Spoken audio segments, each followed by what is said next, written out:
վերջի քվեարկություն ա եղել Ռուսաստան հակառուսական մակուն հակառուսական մի բան, էլի մի բանաձևի։ Միացյալ Նահանգները քվեարկել են դեմ, Հայաստանը քվեարկել է կողմ։ Հալավ դու քո հիմար չեք։ Իսկան դու իրականում էլի դու քո հիմար չեք։ Ինչ եք ուզում ձեր առևտրի 60% էսօր Ռուսաստանի հետ։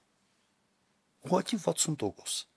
Իմ ժամանակ Եվրոմիության հետ առևտուրը մեր մոտարապես արտաքին առևտրի 22-24% էր։ Հիմա 6-7% անդամն է։ Ռուսաստանի հետ առևտուրը այն ժամանակ 25% էր, հիմա 55-ից մինչև 60%։ Դուք չեք հասկանում, որ այսպես մեկ sense բանով դուք կարաք այնպիսի խնդիրներ ունենաք, որ տակից դուրս չեք գալու։ Լավ, դու սոված չես մնալու քո ընտանիքի հետ։ Բայց սա գյուղատնտեսությունը ինչ անելու, այս ժողովուրդը ինչ անելու։ Այդքան այդ չափի անպատասխանատու լինելը, ոչի շշմեցնում է ինձ, անկեղծ ասեմ։